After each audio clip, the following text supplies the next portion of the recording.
You are now listening to the Minority Trailblazer Podcast. Season 2, new intro. Let the story begin.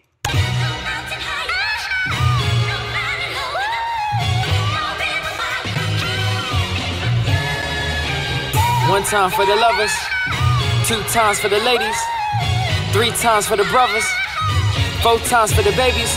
Do you love her? Do you love her? Do you love her? Do you love her? Do you love her? Do you love her?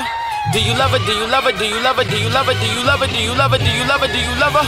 1 time for the lovers, 2 times for the ladies, 3 times for the brothers, 4 times for the babies. Do you love her? Do you love her? Do you love her? Do you love her? Do you love her? Do you love her? Do you love her? Do you love her? Do you love her? Do you love her? Do you love her? Do you love her? Do you love her? Do you love her? Do you love her? Do you love her? Brown skin, love her brown skin, love her brown skin, love her brown skin, love her brown. She my brown skin, love her brown skin, love her brown. She my brown skin, love her brown skin. Hold me down. Brown skin, logo brown skin. I love that song. Hot intro once again by Lakashaw. Remind you, he has a lot more music and so DC artists. Shout out to Dream Out Loud. You can find Lakashaw anywhere on SoundCloud, Twitter, Facebook, all that stuff. Lakashaw. So let's get into the show. As you can tell, I'm always excited, but I got a different energy in the show right now. You know why? Because tomorrow is May 19th. Tomorrow is May 20th. You know what that day is? Do you know what that day is? I know I can't sing. But that day is the day of Remember You're a Genius Again. My second book, the book launch in my hometown, Durham, North Carolina. So, podcast, Minority Trailblazer Nation, please keep me in your prayers. And thank you so much for those who have already purchased the book. You can find more information at greggyhill.com/book. Enough of the shameless plug. Let's get into the show. Man, I'm pumped.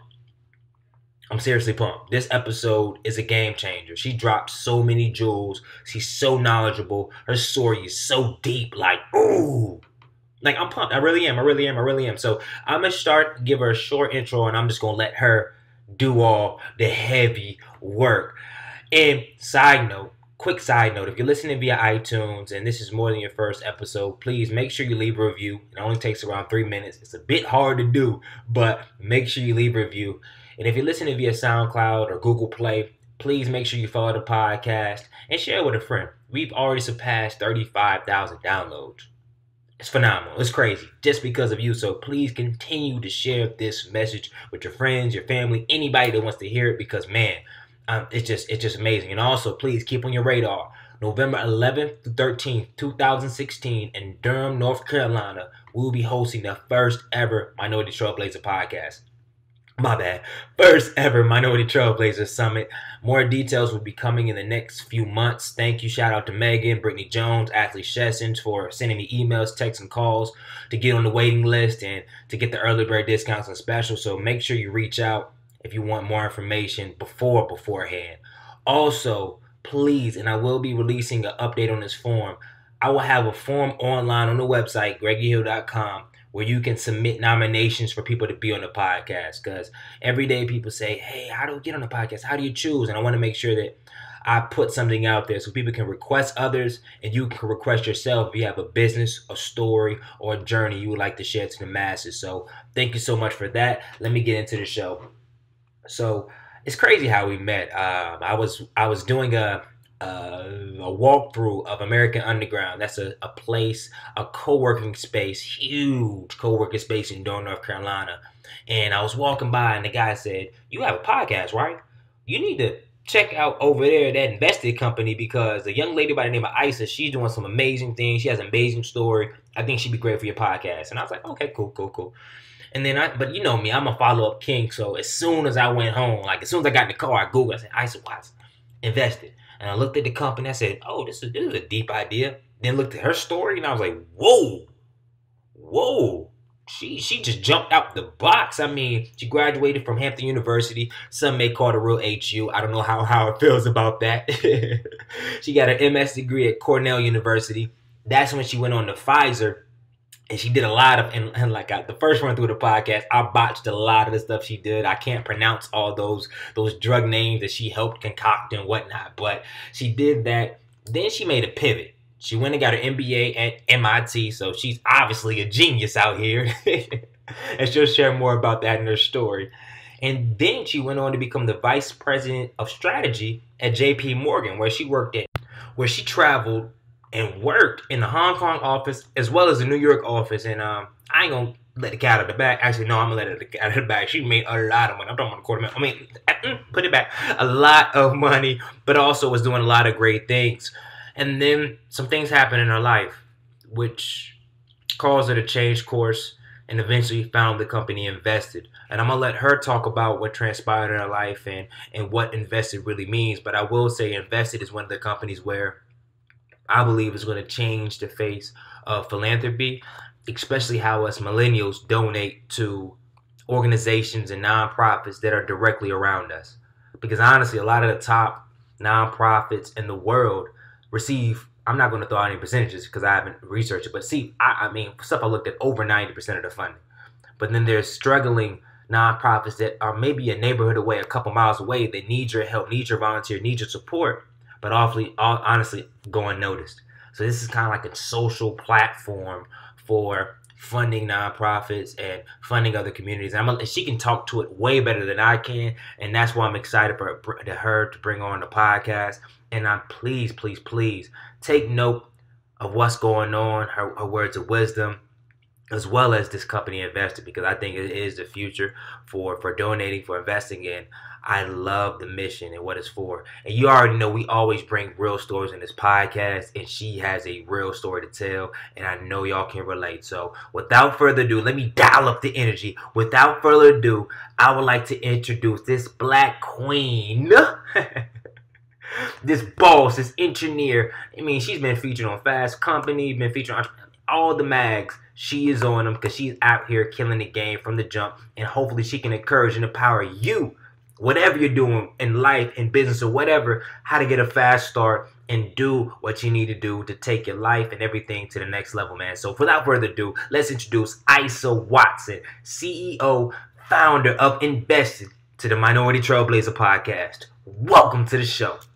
Thank you. Thank you for having me. Oh no, I'm excited. I'm looking at this background. I'm like, this just don't even make sense. I'm seeing finance, high finance. I'm seeing chemistry. I'm seeing nonprofits. So I can't wait to delve into this story because I'm like, goodness gracious. So as everybody know, if you've logged on, if you've heard Minority Trailblazer podcast, this show is broken up into 3 sections. The first section is the past, to kind of give context to our guest and their story.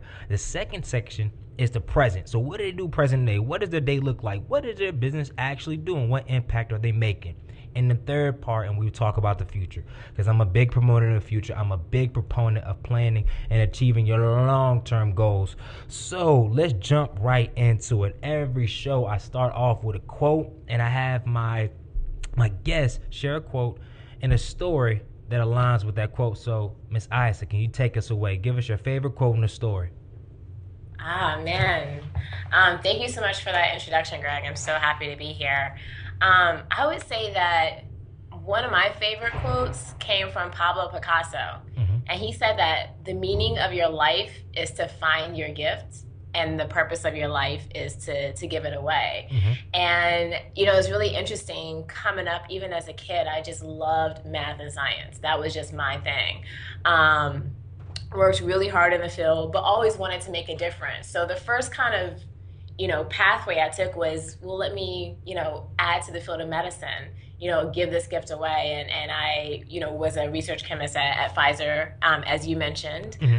And did a lot of work there. But I just wanted to get much closer to the impact. Medicine, synthetic drugs to market is 20 years. And so I went to business school at MIT to get my MBA. Mm-hmm. And then I really focused on kind of building up my skills, and I was doing a lot of things that were very impactful, from building retirement products for millions of people to devising business banking strategies. Think of all the small business owners in the U.S. that bank with Chase. Mm-hmm. And so when I thought about, wow, I've been able to kind of give it away in bits and pieces. But I've built up all these great skills from pharma, from finance. I said, how do I just take that and just go and just explode on the impact, right? Mm-hmm. And so I said, wow, the local communities really need us. They really, struggle with fundraising, with the right kind of level of empowerment and support. So I said, I left JP Morgan to start Envested, which is a social network giving platform and creates local marketplaces for local nonprofits that have needs and the community. And so, just translating all those skills to drive impact in local community. We started in Raleigh, Durham, and it will be expanding to other key markets soon. But what Picasso said about giving the gifts away. I feel like I was really blessed and coming up, with great blessings comes great responsibility. And now I'm just really excited and looking forward to, continuing to take Envested, through the ranks of impacting local communities, over and over and over again. Oh man, that's powerful, and I love that explode on the impact like that. Oh man, I love that terminology. I gotta start using the word explode more. Like, I'm an explosive speaker. Like, I'm not a motivational. I love that. I got that. So, before we kind of dig into Envested and whatnot, I want to kind of take a step back before Pfizer, before Hampton. Can you tell us a little bit about your childhood and your journey to get to before Hampton? And so you can give a little context to our listeners that like once we get into it, I mean, you've done some heavy stuff and you're in a whole different arena, but I really want to paint this picture a little better. So can you tell us about kind of where you grew up in your background? Yeah. So I was born in Washington, D.C., but moved to North Carolina pretty early on because my dad was a computer engineer in Research Triangle Park. And it was really interesting. I'm one of 6 kids, which a lot of people are really surprised by because that's a lot of kids, right? There's a lot of dinner you got to cook. But essentially, I grew up in a very values-oriented household. My parents always focused on and instilled in us like the value of hard work and the importance of doing the right. And on the hard work perspective, my friends used to make fun of me growing up because, my dad, immigrant from the British West Indies, came here for his education. He used to make me get up at 5 o'clock every single morning just to study. Wow. I'm like, but Dad, I don't have an exam. He's like, it doesn't matter. Like, you can't not be on your P's and Q's just because someone isn't monitoring your success at that moment. And so, just kind of hard work through the ranks.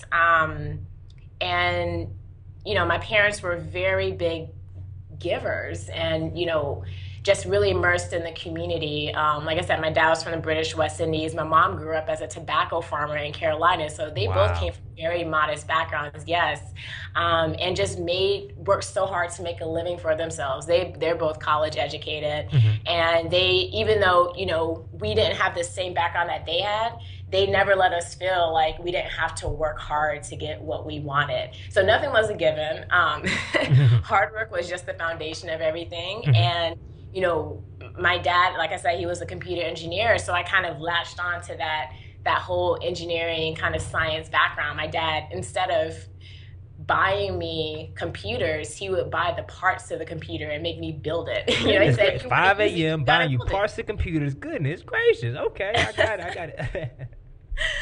And so, my dad came to the U.S. On a band scholarship to Hampton University. Wow. He was in the drum line and was very involved with the Hampton University alumni community, was president of the Durham Chapel Hill alumni chapter. So I was always a part of the Hampton family from the time I was born. And, Hampton was the choice that I made to go to college, just, to continue on the legacy. And it was just such a great institution. So, that was pretty much me before Hampton. Yeah. So I'm just gonna jump right into the meat of your personal background because I just want to fill in some gaps. So, okay, you graduate from Hampton, you go to Cornell, and then you go to Pfizer. So, what triggered in your thought or your life from jumping from Pfizer to J.P. Morgan Chase? Because, I mean, a lot of people in the chemistry, I mean, I meet a lot of chemists. I used to work for Johnson & Johnson. They were not cut out for this high finance place. So what drove you first to make that first leap from Pfizer to JP Morgan? It's really interesting, Greg. It was such, it was a high level strategic slash not emotional but desire to make impact type of decision. So, as a research chemist, what I was doing was synthesizing candidates, glucokinase activators, for diabetes treatment. So, if we put the nitrogen on carbon 1 or carbon 3 or carbon 4, which has the greatest yield, and we hand this off to the biologist. But when you're at that place, mind you, it was such a great experience. I had a great experience at Pfizer. But when you're at that place, you're literally 20 years removed from the impact, because it takes a drug 20 years. That's crazy. 2 decades. I know. It was like I was going to be retired by the time anything I did impacted people. And so I said, man, I really want to get closer to the impact. And I'm seeing that the business people in the company are making a lot of the really important kind of direct consumer decisions. So I said, all right, let me layer on this chemistry training with an MBA. So I went to MIT, and it was really interesting. I said, oh, you went to MIT to transition. So you didn't jump from Pfizer to JP to MIT. Okay, I got it. Okay, cool. Yeah, exactly. I went from Pfizer to MIT to JP Morgan. Oh, but the idea behind it, though, Greg, was how do I build the skills and impact as many people as possible? And financial services, it's a really diverse industry, but it's an industry that touches everybody, every single person. So I said, well, that sounds like a really broad, experience. And, I can get in there and find a niche where I can have, positive impact on millions of people, and leverage, analytics and complex problem solving to do it. And so that was, how I made that transition. Okay. And then can you briefly speak about your decision to go to MIT? Because I read about it online, but MIT, going from Hampton, then going to Cornell, then to go to MIT. Why MIT? Because I know there's a lot of schools out there that have finance backgrounds. There's Wharton, there's a lot of other schools. So why specifically MIT? And what did that experience in your mind allow you to do? It's really interesting, Greg. You're right. There's so many great schools out there. And, because I had worked hard, I was, fortunate to have gained admission to a number of schools. But the thing I loved about MIT was the combination of absolute genius plus absolute humility. And, I didn't see that in just some of the other places that I was looking. And so, it just is so much resonated with me, because my parents were like, yes, you work hard. Yes, you are achieving a lot, but you better remain humble. You need to know where you came from, Don't ever forget that. So, when I think about that combination was pretty much nailed with every single student that walked the halls of MIT Sloan. And so, going there has opened, lots of doors. It was such a great experience, very academically rigorous. And I would say out of a lot of the top schools, they have such a great support system. And I'll say, for instance, during my last semester in school, I experienced a personal tragedy with my father passing away after sponsoring a bus trip for kids to visit college, and the bus ran off the road and ejected both my parents. And MIT, the whole administration, all the students, they sent me cards, they sent me food to my house to make sure I was eating. They would text me, are you eating? Are you drinking? Do we need to send bottles of water now? Wow. I had these delicious chicken pot pies, and they just took care of everything for me. And so when you think about, Hampton family, right, and the way that they are a family, MIT is a very strong family as well. Oh man, yeah, that's crazy. And I would be remiss if I didn't address it, because it wouldn't make sense for me to address it later in the show. But can you briefly speak, because this is not the point of the show, but can you briefly speak on what that meant to you to have somebody that was, of course, he's a father, your father, and 6 children, to have him kind of pass away, and then kind of what that meant to you, and then what that kind of, did anything change after that as far as you personally? I think there was something that changed. I miss my dad. I think about my dad every single day. I was very close to my dad, and he was, probably my biggest fan, and the person that pushed me and supported me, unconditionally. But, when that happened, it just made me realize that life is short. And I think that a lot of times, especially a lot of very well educated people, they plan like 10 years in advance. I'm going to do this role for 3 years, and then I'm going to transition to that role for 2 years, and then I'm going to spend a year and a half there, and then the rest of the 5 years, XYZ. And that experience, and I was guilty of that too. So, but that made me realize, wow, I may not have as much time as I think. This is life. Things happen. So I just need to get on with doing as much as I can every day and living every day to the fullest. And having as much impact literally every day that I can, because tomorrow isn't promised. Wow, that's powerful. That's powerful. And I guess, because I always ask every member to guess this question, but I definitely think you already answered. Would you say that was one of the lowest points of your journey thus far? Yeah, it was a very difficult point in my journey. And it's really shocking. And I don't wish that experience on anyone. And I know that there are other people that have gone through similar experiences, but it's really traumatic. I mean, he had just run a 5K like 2 weeks before, and like 75% of the time that it takes me, So, it really just made me kind of just sit down, Greg, and just reflect and absorb my experiences and figure out how it is that I wanted to continue to charge through life.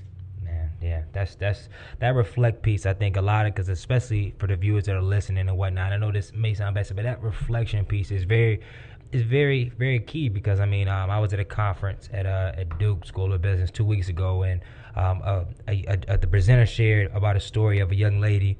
She was committed. She was driven. She had a nonprofit. She had a great job in corporate America as well. She was 27. She just started her MBA school at, I think, Chicago, then Booth School of Business. And she had a brain aneurysm at 27 and died. And the crazy thing about it, because the presenter, what he did, he was showing all this good stuff, and he didn't have Hadley, but he just threw this into the presentation, and everybody was like, what?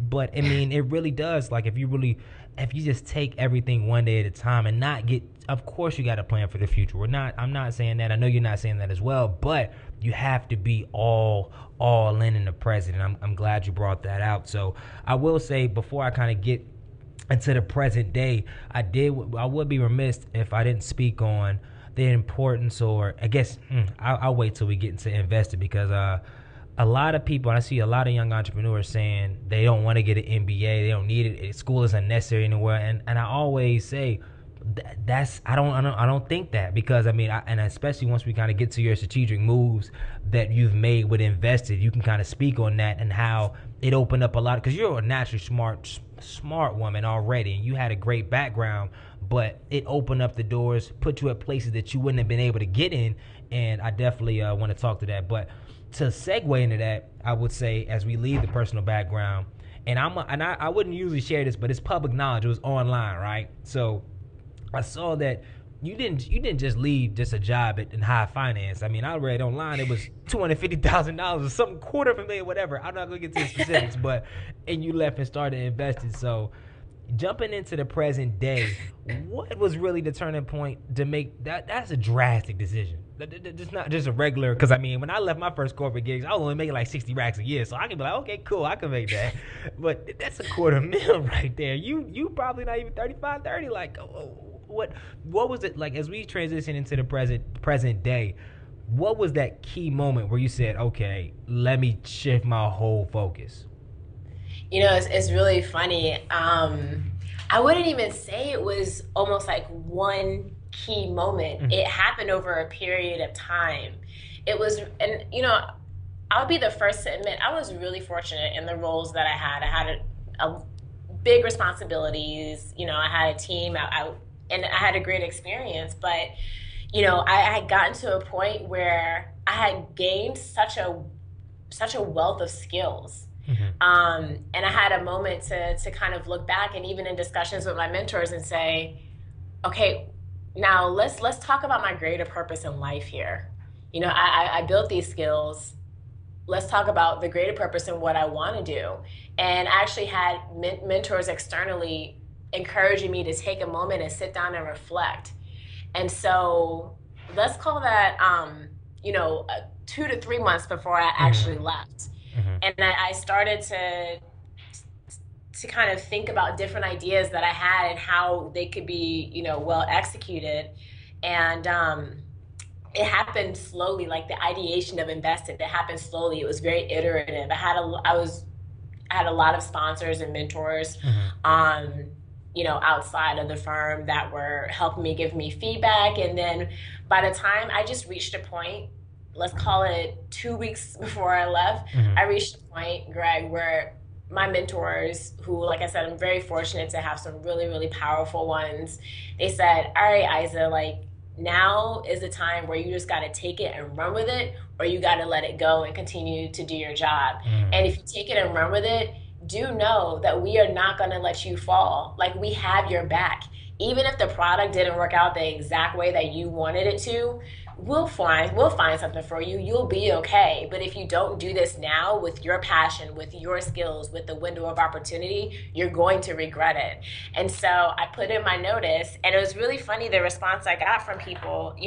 Some of them were like, are you okay? Like, do you need to go see somebody? Are you sick? Are you ill? That's something was wrong with me, that I was walking away from, a big job. But I think it was just really like a burning passion inside of me, combined with the fact that I had so much support to really kind of pursue this. Wow. And I would be remiss if I didn't ask this question, because I know a lot of people out here listening, like, where do you find that kind of support? Like, so if you could boil it down to one or maybe two key things on how in your career you have been able to instill such confidence in your mentors and your sponsors that they would be so supportive. Because we have a lot of young people that's listening, they have all these ideas, they have plans, a lot of them even working on it right now, but they don't have mentors, they don't have older people or sponsors to support them. So if they're listening to this, what would you tell those people that are in search of mentors, in search for support? Like, what would you tell them, some things that they need to do on their end to kind of instill that? Or is it that simple? I mean, I do think that for me, it has boiled down to a few things. The first thing I would say is that I work incredibly hard. Like, whatever you give me as an assignment, I'm going to deliver 250%.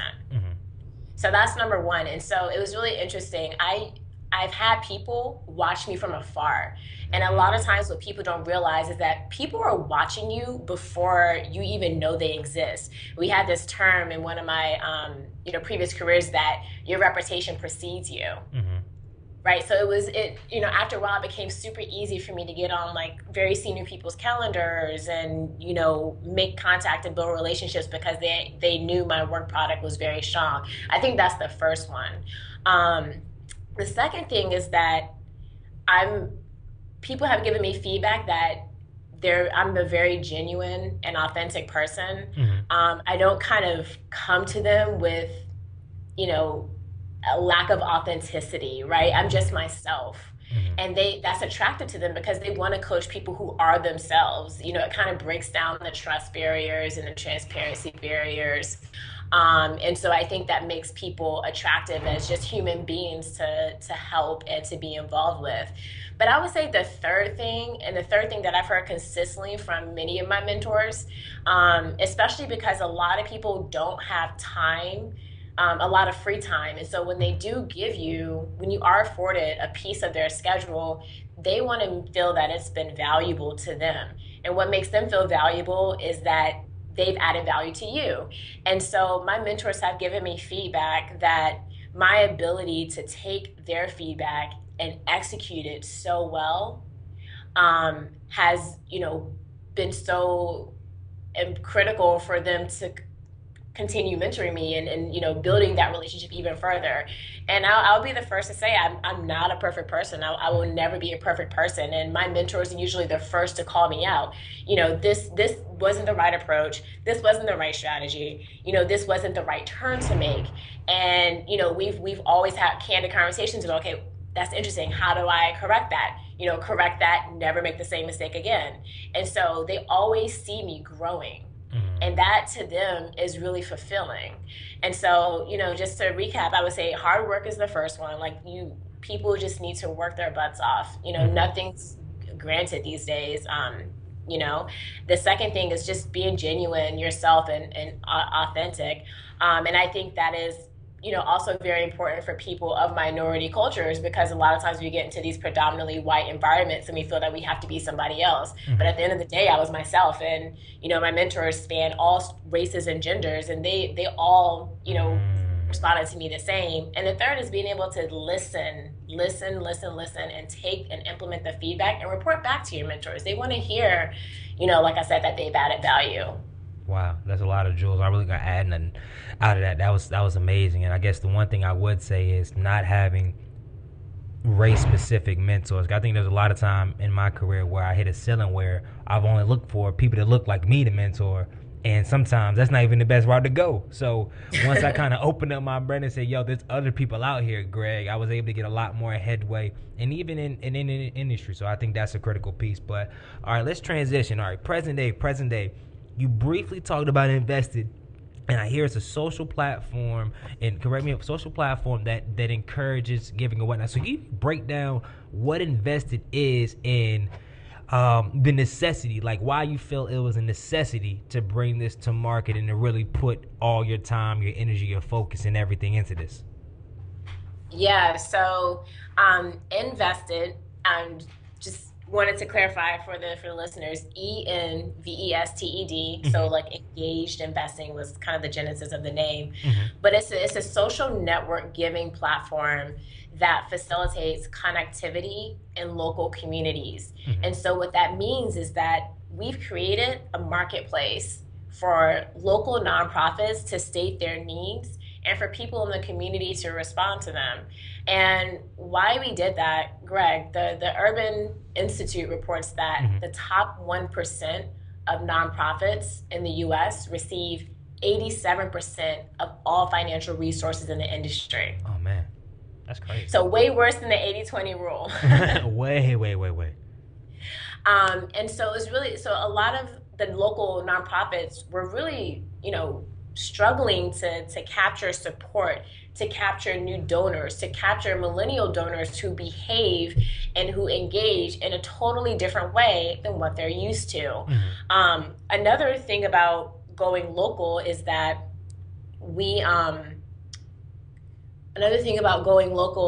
the trust and transparency aspect is huge for the millennials. So it feels more meaningful when you're donating to a literacy center that's literally in your backyard, that's helping a child in the neighborhood next door, versus, a larger, national, international organization. Not to say that they don't do good work. They do good work. I'm not speaking against them.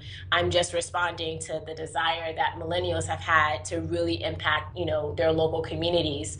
And so what we've done is we've created a local marketplace. So you have users and you have nonprofits. And the users, they engage socially. So you'll see a news feed of what people have given, not what people have given, but things people have given to, not the amounts. When you first log in, people can interact with each other. You have groups where you can comment. You can have a public group, a private group. You're a member. You can have a private group for your line of your fraternity, or you can have a public group, North Carolina Supporters of Childhood Literacy. And then you have the nonprofits that are stating specific needs. I'll give you an example. Meals on Wheels of Durham. They've said, hey, we need $1,200 to add fruit to the weekend meals for 3 months. And so when you think about, specifics, that's what you need for the transparency. It's not bland out there. We just need $1,200. Please help us. It's more so 3 months. We're adding fruit to the weekend menu. Boom. Wow. Exactly.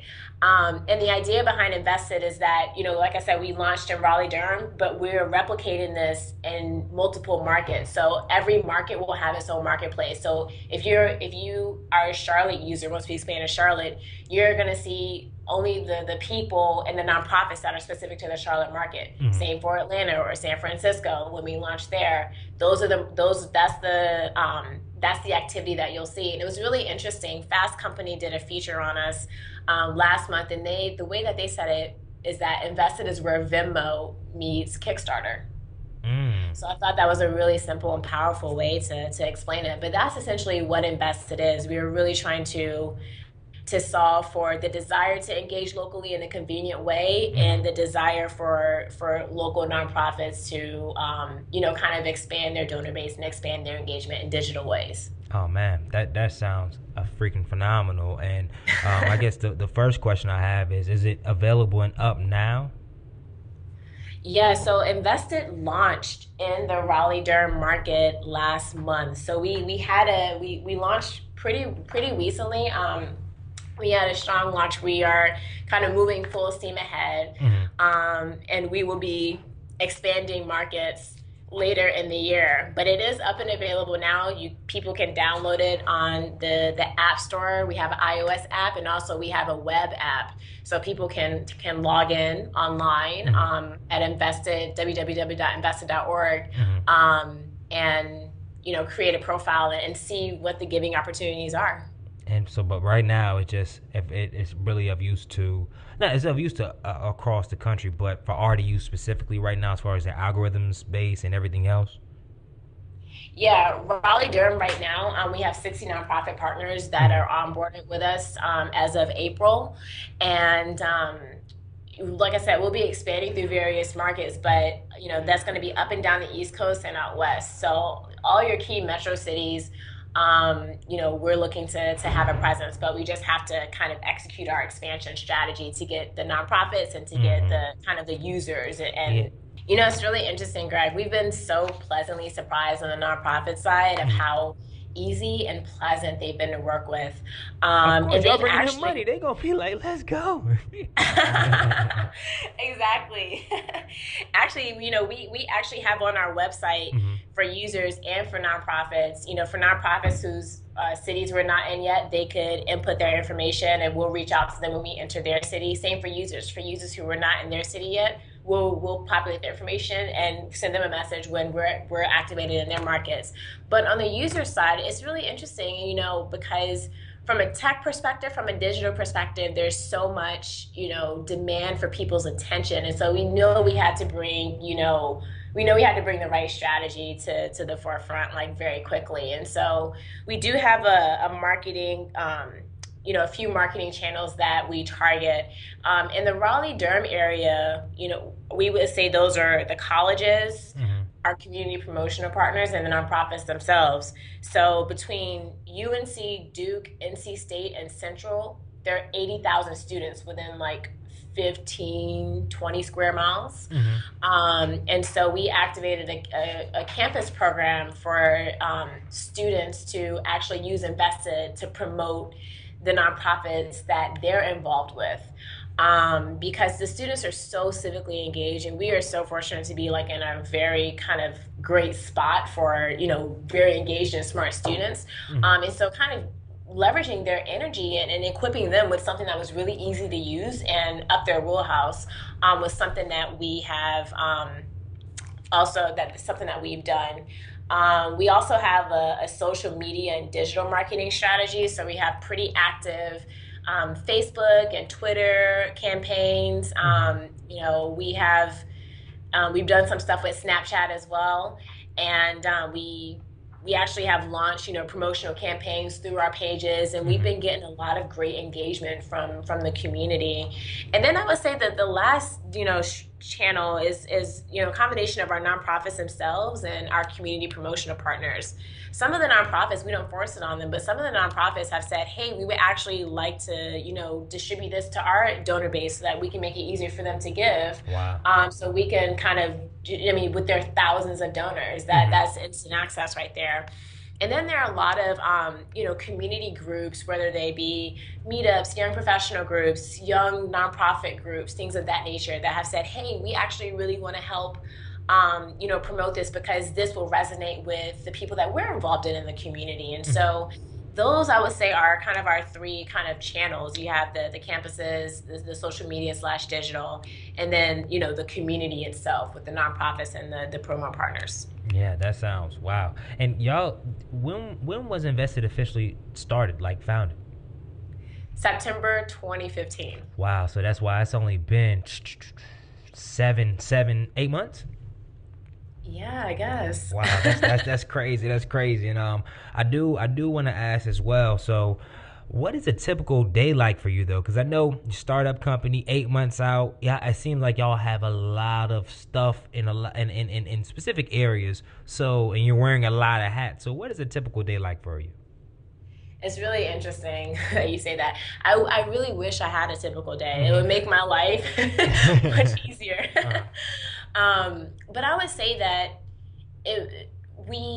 what we've done, we there is a lot of chaos in startups, and so what we've done is we've really tried to strategically set some things that are foundational. mm-hmm. Like we'll have our team meetings every Monday where we discuss the outlook on the week, the look back of the prior week. I have my one-on-ones with everyone on my team during the weeks.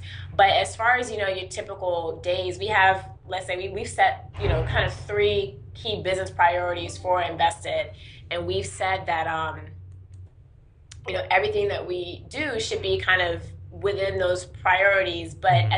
at the end of the day, what that ends up meaning is that some days I'm mostly focused on marketing because there's a huge campaign coming up or a huge marketing opportunity that we're looking to partner with. And then other days I've been really focused on legal. I feel like I've been a lawyer, with the terms of use and the lawyer jargon of our privacy policies and things of that nature. And so I would say that my day is really scattered between the key functions of Invested and what Invested does. But I do like to keep, some things very solid so that we have some consistency and how we operate, and that we can kind of work toward, a very, very stable and clear organization. That's powerful. And I guess I would ask too, a lot of people that are listening or tuning in, if they're working, they have nonprofits, they have these business ideas, but they are struggling right now with a lack of funding. And from the information I read, you were able to generate a large in perspective. I know there's other people that other profits maybe generate millions or whatever, but you were able to generate a lot of funding initially from family and friends and maybe other strategies. So could you please share with our audience a few things or pointers for people that have this great idea but are struggling on raising any capital, specifically for our people that are in that nonprofit space? Yeah, I would say one of the things, Greg, that a lot of us, and when I say us, I mean like African Americans, minorities who have come up through the ranks, who are been so praised on merit. One of the things that we undervalue sometimes is the value of relationships. Mm-hmm. And so I would say that, even throughout the course of my life, there were a number of people back home, and a number of people just in my kind of immediate networks where I may not have talked to them for like 6 months, Mm-hmm. but on that month number 6, I just dropped them a line and said, "Hey, by the way, I just want to let you know that I'm living in Hong Kong now. Things are going well. Mm-hmm. I heard, Barbara had a baby. Congrats." Things that are just so simple to kind of stay on people's radar and stay top of mind for people. And so I think that I had done a pretty good job of maintaining relationships over the course of, throughout high school, throughout college, throughout, grad school, beyond, that I was able to easily come back to. Because had I not maintained those relationships, it would have been more of a conversation of, okay, well, let's just start at the very beginning. Like, Mm-hmm. what are you? You don't trust me as much, things like that. So I would say that, being able to like maintaining those relationships, over time, even if you don't need something from someone, just drop them a note and let them know you're alive and you still got 10 fingers, 10 toes, and you're doing well. And then I would also say that I really, really treated all of my prospects, even though they were, friends and family, with the utmost level of respect. Like I was going to pitch at, a top investment management firm or something. Mm-hmm. Like I broke out like all the analytics. I broke out all the projections. I went to Kinko's and got it bounded and Oh, laminated so it because wasn't I like, wanted. yo, I got this idea. Please invest 5,000. I got, you know me. I've been in Pfizer. I've been in Cornell. I got an Yeah, MBA. I got it. They was no, okay, I got you. You treated them like you would treat anybody. exactly. Um, so I would say those are the few things that I think really really helped me in being able to secure um, some initial seed funding Mm-hmm. for Invested. Yeah, thank you for that. Thank you for that. Thank you for those nuggets. And also, please, please, please, can you speak on the value of partnerships? Because I see that is a big thing. Of course, when you're working with all these nonprofits, and specifically the value of partnerships, and also how, in your head, in your experience, how to tell a good partnership from a bad partnership. Because all partnerships are not created equally. And I just want to kind of ask your opinion on that, because I know a lot of people in business or whatever, life is about partnerships in general, and a lot of us are floundering and able to creating partnerships, but also choosing the right ones. Right. That's a really, really great question. So I would say, yes, we do have a lot of partners. We have nonprofit partners. We have, various kind of marketing partners, things of that nature. But I would say first, there is a lot of value when you have the right partnership because, you're receiving something, but if it's a good partnership, you're also giving something. Mm-hmm. And B, to your point about your reputation Mm-hmm. preceding you, you want to keep a good reputation as a person, but you want your firm, your company to have a really great reputation as well. And all partners, especially for a community oriented thing, they will talk about you. They will talk about you in a positive light or a not positive light, but hopefully, you're aiming for the former. And so I think that, over time, that ends up being what your reputation is. And so, like I said, being able to extract the right value and being and leveraging partners to help build the right relationships is important. The other thing is that, in extracting the right value, partners or good partnerships, I think, can, help add perspective to you and help kind of bring you ideas that you may not have thought about. Mm-hmm. I'm a scientist by training and I love collaborations. And I always tell people that a drug can't be made by one person. You got to have the chemist at the table. You need to have the biologist at the table. You need to have the kind of the manufacturer guys at the table. And so when it comes to actually making sure you have the right ideas, a lot of times these partners, they may be launching something and they need someone to partner with, and it may be beneficial to you. And you're one of the first people that they think about. Mm-hmm. So that relationship is important. But I would say that the main difference between a good partnership and a bad partnership is that good partnerships are bi-directional, and they're not necessarily bi-directional 100% of the time, but maybe like in the month of May it was, you were getting a lot of the benefit. Maybe during the month of June they were getting a lot of benefit, right? So have a long-term perspective on what bi-directional means. Mm-hmm. But I've seen bad partnerships where it just drains one particular party because it's really unidirectional and all you're doing is giving, giving, giving. I mean, there's a law of energy, like whatever we put out there has to come back. It has to. So that's what I would say is the difference between a good partnership and a bad partnership. And we've been really fortunate. Invested has been really fortunate to have good partners. And so we just look forward to kind of keeping that up. Yeah, that's critical. You dropped a lot of value, and the reason I even brought that up because I was at a conference last weekend, and there was a executive for Coca-Cola, and then the Coca-Cola has an procurement executive, and they spend like $1 billion in procurement, a lot of money, and then 20% of that has to go to minority businesses.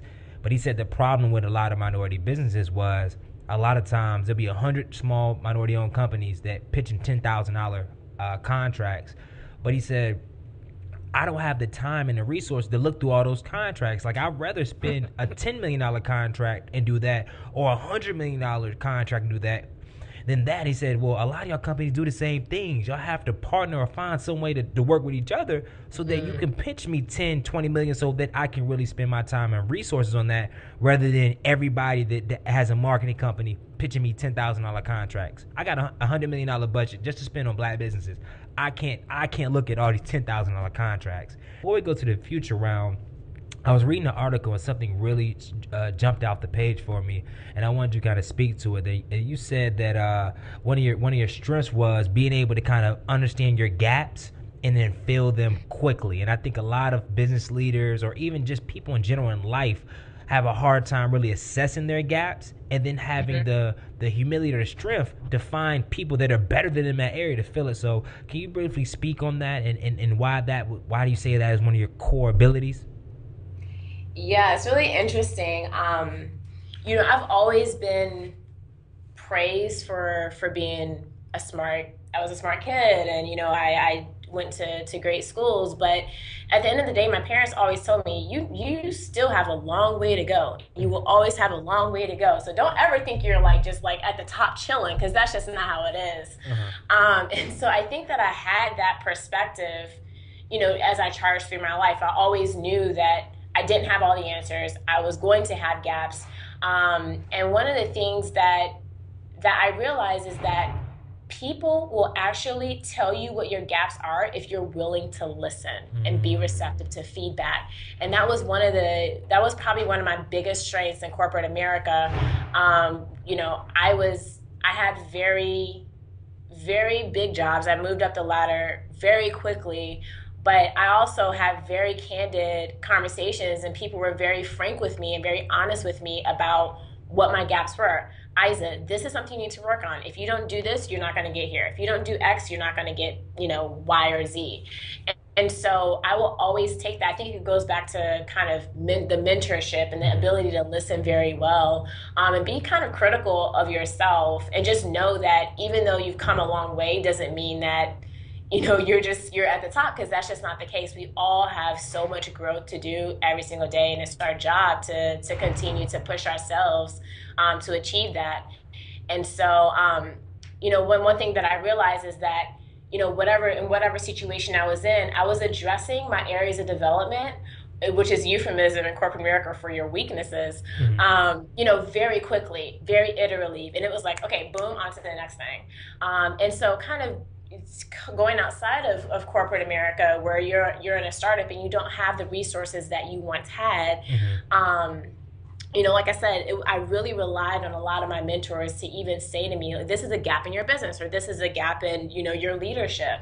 And I welcomed that feedback. And one piece of feedback that I've gotten from a lot of my mentors and sponsors was that they found me to be much more receptive to feedback than the average person in my life stage.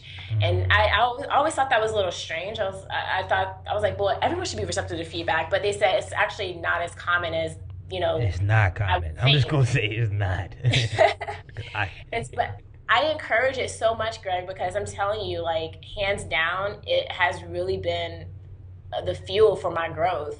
And in my acceleration through life and my career. Oh man, that's some jewel after jewel after jewel. I can't wait to kind of transcribe this show and to pretty it all up, because there's a lot of takeaway nuggets that I definitely think our audience can grab from. So the transition into our last round, and we're going to talk about the future. So I know you briefly talked about it, but in 2016 and beyond, what is the future for Envested with the E? Invested with an E. In 2016, we were conceptualized and launched. And the future is really now those initial replications in other markets where we'll grow. We want to be, like you said, like you alluded to earlier, cognizant of building the right partnerships, building the right support in the communities, and not just our community that we're in now, talking the Raleigh-Durham area, but in broader communities. We want to be and be on the path to becoming the key kind of empowerment tool for local communities, the key connecting tool for local communities. So setting ourselves on that path is what we are focused on in 2016, doing it right and doing it well. That's say no more, say no more. And what is the and what is the long term? So say if everything went right for Invested for the next 20 years, have you had a chance to say what would that look like? Um, not other than being the household name for local impact. That's But like that's something small. Like that's huge. I like it. I like it. But no, I haven't thought about like what that means from a company perspective yet, because I think we've honestly been just so focused on just executing so well, and doing it right. So in 20 years, I. That's all. I'm not sure what that means for a company perspective, but like I said, we really want to drive towards being that household name for local impact. Definitely. And I hate to go from 100 to 0 real quick, but when it's all said and done, how would you like to be remembered, you personally? How would I like to be remembered? Um, I would like to be remembered as a person that was innovative, but open-minded and compassionate. And I think that's kind of combining my science side with a little bit of my finance side and my personal tragedy and my personal story, honestly. I think that a lot of times you may not get all in one. And I just think that it's so powerful. And that's really what I aim to be every day. Um, Innovative, just thinking outside the box, open-minded, being open to different people, different ideas. I pride myself on that. I pride, my team is that. The people I bring around me are that.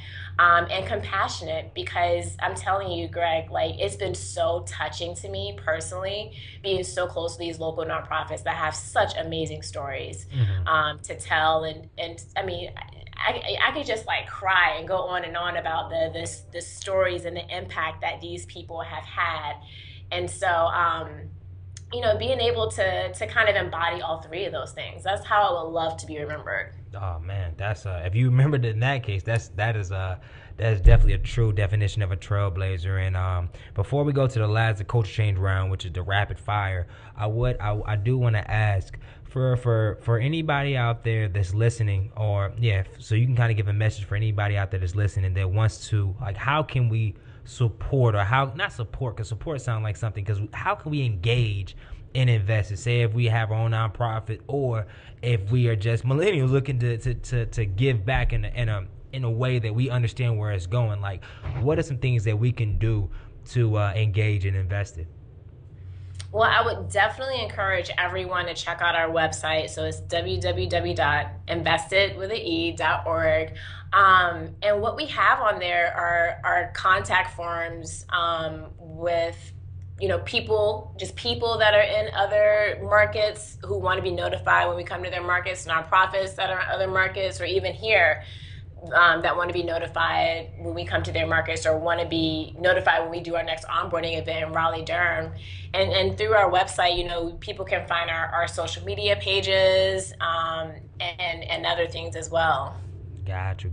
So I guess the key takeaways is just go to the website, follow the social media pages, and if you're not in the RDU, if you're listening and you're not in the RDU area, and this sounds like a platform that, wow, it can change the way you give and enlighten you on nonprofits that are in your community. Definitely, I looked at it. All it takes is your name, email, your location, so to get that conversation started. So I'll definitely make sure to put that in the show notes for our listeners. And Greg, the last thing that I'll mention is that for people that have iPhones, I would say download the app, check it out. One thing that we do is we consolidate, feedback. We hear a lot of great positive feedback and even some constructive. And so, we're live in the App Store now, and we also have a web app too, so people can create profiles and go take a look at what we're doing. Oh, definitely. I'm about to download it right now. Okay, cool. So this is the last round, the most exciting round, the round I call the culture change round. So I have 5 questions and rapid fire, and you ready to go? I'm scared. No, I'm just kidding. Yeah, I'm ready. What is the best piece of advice that you've ever received? The best piece of advice that I ever received. Oh boy, I guess it's not rapid fire, huh? No, you're fine.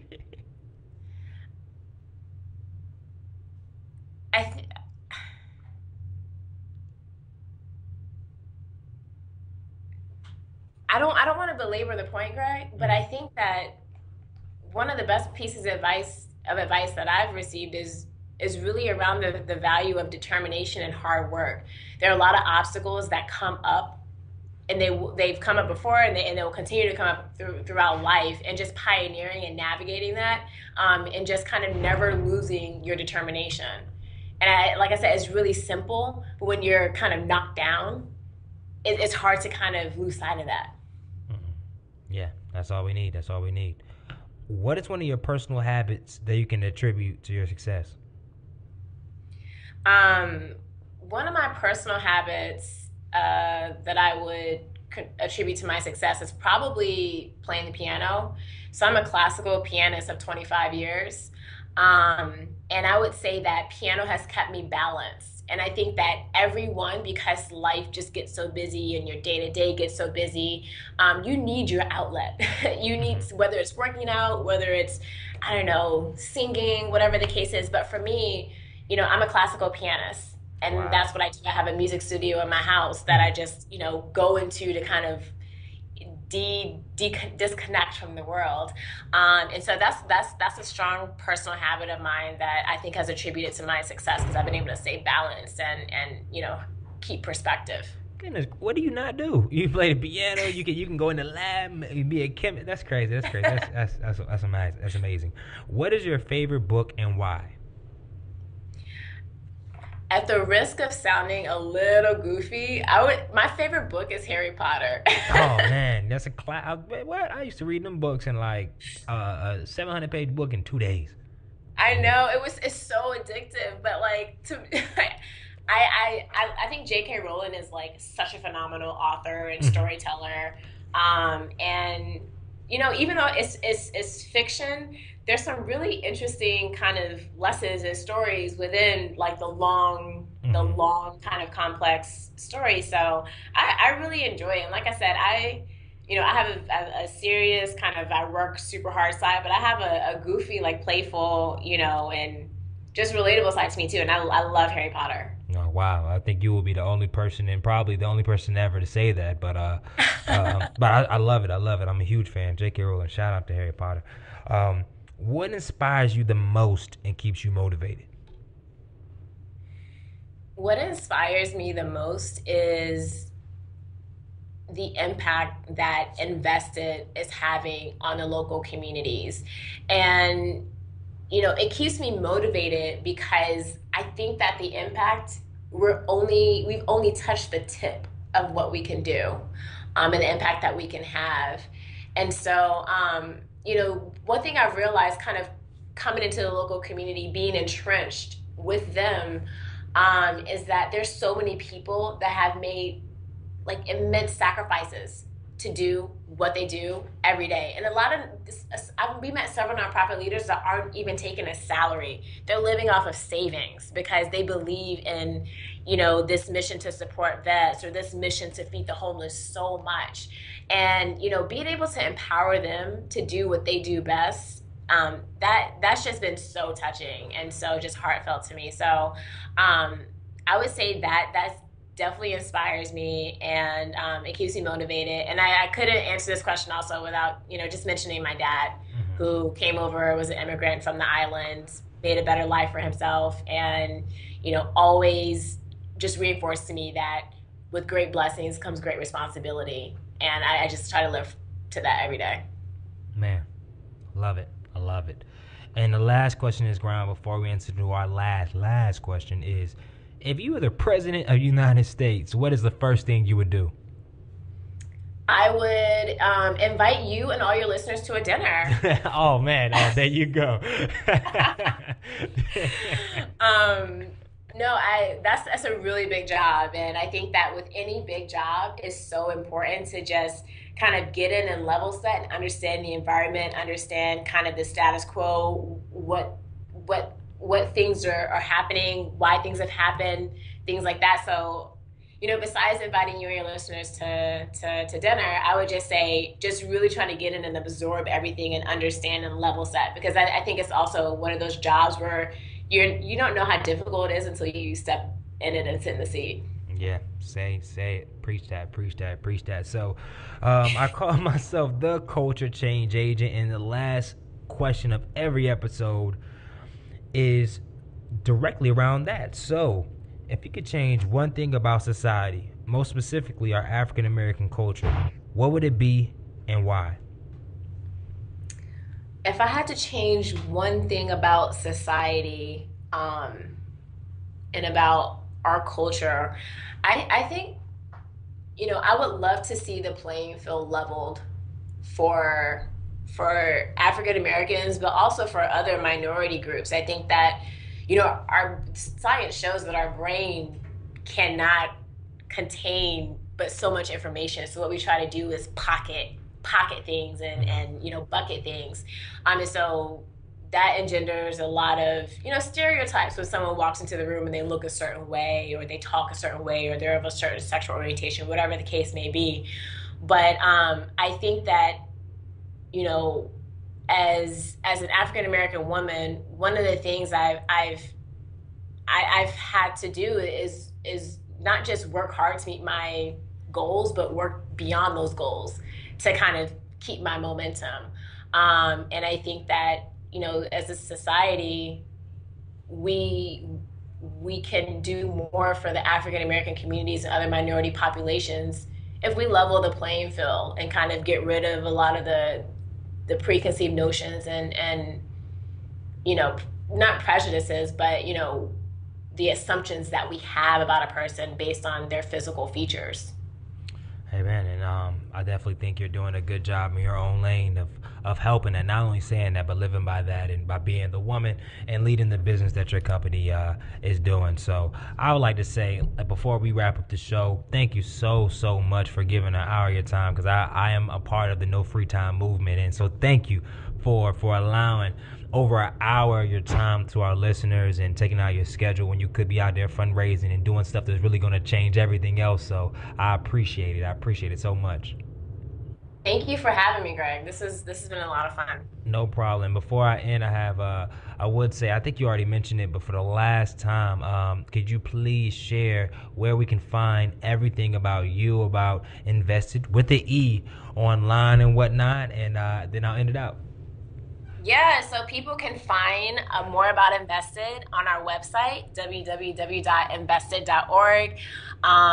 Scroll to the bottom, there are socials there. Feel free to reach out to us. We have our contact forms there. And for people who have, iPhones or iPads, download the app and help us, help you do your part to transform the community. Help us help you. I love it. So, Minority Trailblazer Nation, you heard it from the lady herself. Please go download the app. Please visit the website. And please, let's get involved in changing the community where we're at in the community. So, y'all already know how I always end. Thank y'all so much for tuning in to another hour-plus long episode of the Minority Trailblazer podcast, because we do long form. So, thank y'all so much. And like I always do it, I need you to do one thing. What is that one thing, Greg? That is change the culture. Good night. Boom.